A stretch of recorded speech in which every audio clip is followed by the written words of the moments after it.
right? Right. But Julio wanted to play basketball with the football. He dropped it a couple of times and Right. dribbled it. So my thing is, I don't think that this guy DeAndre Hopkins will do that, nor Isabella, nor the Christian Kirk, and who else? They got somebody else that is The at the the tip the, of my the tongue. old timer, Larry That's Fitzgerald. really fast. Oh, Oh, oh, Larry, they all reliable, yeah, they right? old reliable. Yeah, they old reliable is still out there, and he's always had big games against the Cowboys. Because people forget the Cowboys. We Mhm. lost the last 4 out of 5 matchups against the Cardinals. So it's not like this is a team we dominated historically. So it's going to be a tough matchup, especially with our defensive side of the ball. But what are some things you think we can do to minimize, the explosiveness of this offense for the Cardinals?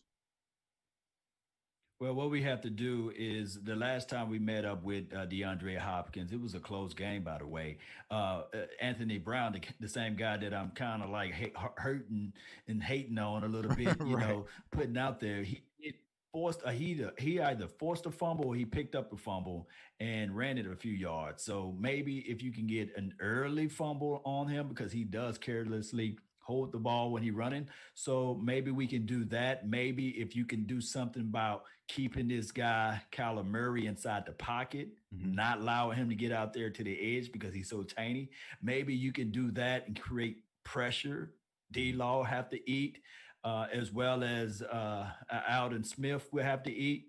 And since they're getting the Wolf Hunter back, maybe just maybe he can clog the passing lanes Yeah, with and his that, 6'5" frame. Yeah, and that's what I'm saying, Cowboys team. The only hope I really have for this defense is if some of these guys are able to come off injury and have instant impact. Maybe LVE is going to have an instant impact. We saw Mm-hmm. Anthony Brown; he just came back and had a fumble recovery for a touchdown. Instant impact. Yeah, and Yeah. so maybe once we get Cheeto back and the old man Sean Lee, because I tell people, granted, Sean Lee isn't that young dog he's used to being, but he's going to have everyone in the right place. Mm-hmm. I'm not worried about miscommunications with Sean Lee on Right. the field. So maybe some of these mistakes that we're constantly seeing, these guys, these veterans will start to limit that.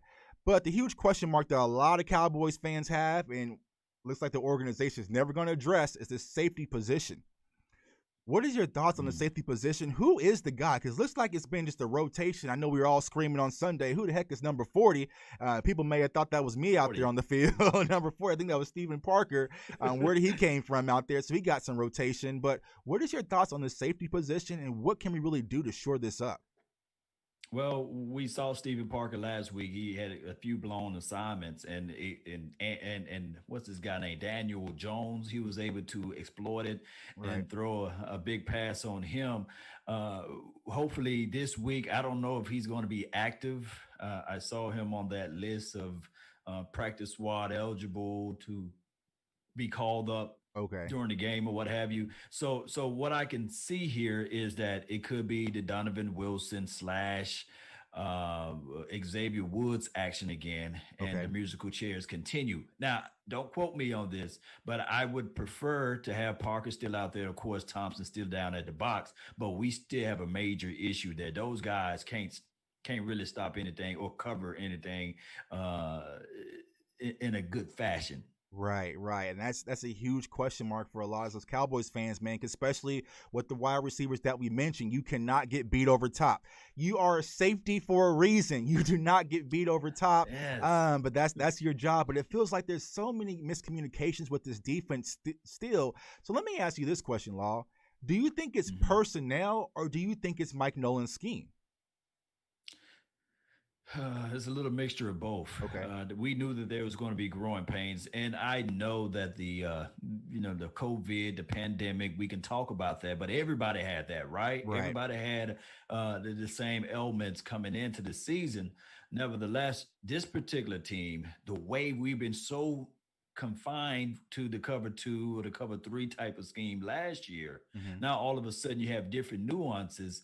To me personally, you can throw in personnel because I really think in the hearts of hearts that Xavier Woods is a slot corner guy. I don't think that Okay. he's a necessary safety. So you got him playing out of position. Right. And then you have Darian Thompson, who really to me is a box guy who can play down close to the line and he's over aggressive at times. Hmm. But when you put him out in space, that's just something that he's not accustomed to do. And that's why you see on the back end receivers finding themselves living in the backfield because these guys are too confused on how to play deep safety or come down and hit when it's necessary when they're playing out in space. So it's one of those things where it's the Dallas Cowboys, in order to improve on that area, I'm sorry, you're going to have to make that necessary investment. Yeah, yeah, and we all know how that goes. It doesn't look like they're going to make that investment. We were talking about Mm-hmm. the Honey Badger, how we missed out on him. Just safety after safety, opportunity after Mm-hmm. opportunity.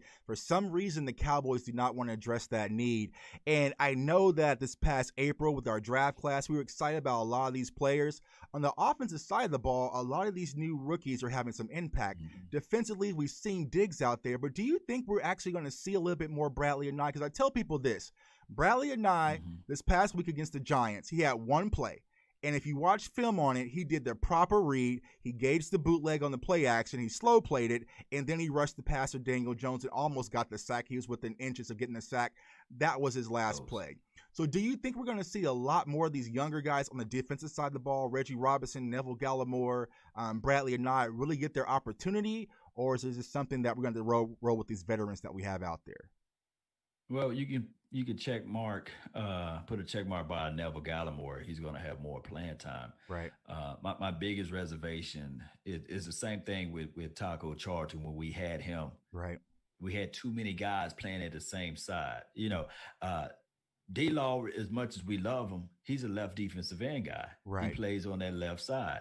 So what happened here is that when we drafted Taco, guess what? Majority of his sacks, all but one in his career with the Dallas Cowboys, came on that side when he was subbing in or playing in space or in front of D Law on that particular side. Mm-hmm. So when you go to the right defensive end aspect of it, you have Everson Griffin, who's the right defensive end, and you have Aldon Smith, who plays at that right defensive end. Dorrance Armstrong, who primarily played at the right, but they kicked him to the left side. And Right. these